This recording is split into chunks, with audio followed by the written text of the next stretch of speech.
All right, so let's start with the big story that we are tracking on WION at this hour. A shortened Winter Olympics torch relay kicked off in Beijing as China is gearing up to host the Winter Olympics amidst a backdrop of the pandemic and also diplomatic boycotts. At least about 1,000 torch bearers will carry the flame through the competition areas in Beijing and the neighboring city of Zhangjiakou before the opening ceremony that's slated to be held on Friday. But the audiences for the torch relay will be strictly limited since the government is encouraging people to follow the event online rather than trying to see the procession in person.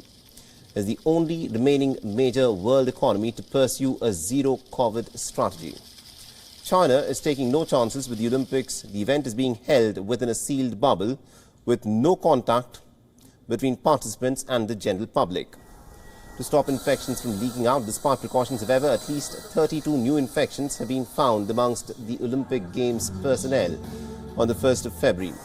Of this, 15 are said to be from amongst the new airport arrivals, with 17 in the closed-loop bubble that separates the event personnel from the general public.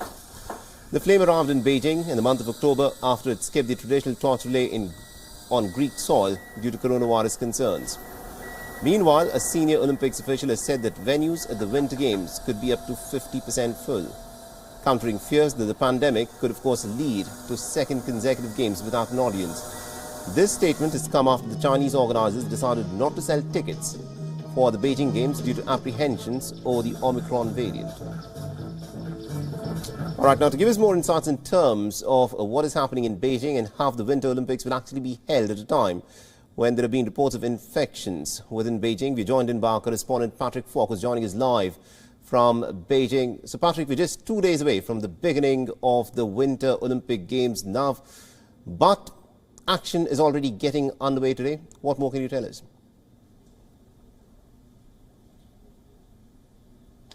Yeah, that's right. We've got the mixed curling getting underway. The round robin phase already started, coming a couple of days before the official starts, which kicks off, of course, with the opening ceremony on Friday night. So that's the latest development on the sporting front. You mentioned also about the torch relay that started about 9 a.m. local time here in Beijing on Wednesday. It's going through all three competition zones, Zhangjiakou, Yanqing, and, of course, Beijing as well. And it's going to take spectators, and I'm talking about spectators mainly on TV and online, of course. It's going to take them past the Great Wall, as well as the Summer Palace, and of course the Bird's Nest National Stadium. That's where it's going to end up on Friday night as well. You talked a little bit about how some access was restricted to spectators. There are people lined up to watch the relay, but these are designated people, and there are around 1,200 runners taking part.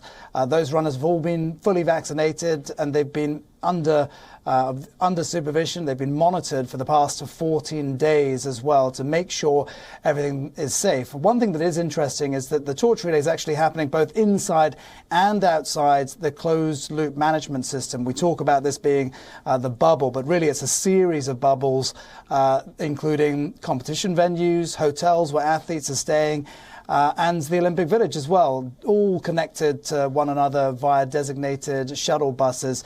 And of course, that's what authorities are trying to keep safe. This is the only instance of that crossover that we know of happening. But, overall, the priority for organisers is to keep the games safe.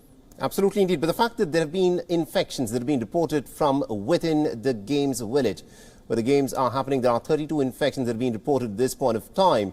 So is there any kind of a contingency plan that Beijing has come up with in case there are athletes who get infected, their training staff get infected? Then how will the games proceed? Well, there isn't a contingency plan for that. I mean, these numbers are very much in line with organisers' expectations. They said the numbers specifically were quite controllable, and actually they've been fairly consistent over the last few days, around 30 cases for each day since the start of the weekend. And, overall we've had about 250 athletes that have tested positive after landing in China. You might imagine that the IOC is actually quite relieved with those numbers. They did say that they expected those figures to peak over these few days, but for the time being, we only know of one athlete that has been confirmed as having been ruled out of competition that have, this is among athletes that have actually landed in China. There are athletes also that have been ruled out before even stepping on a flight. But you might imagine that the IOC as well as Beijing are actually quite relieved with how things are going right now. And they will also point to how things are working and say, this is kind of how we expected it to be, and that people will be, have to undergo COVID-19 protocols, but it's accommodating people as far as the situation allows. WION is now available in your country. Download the app now and get all the news on the move.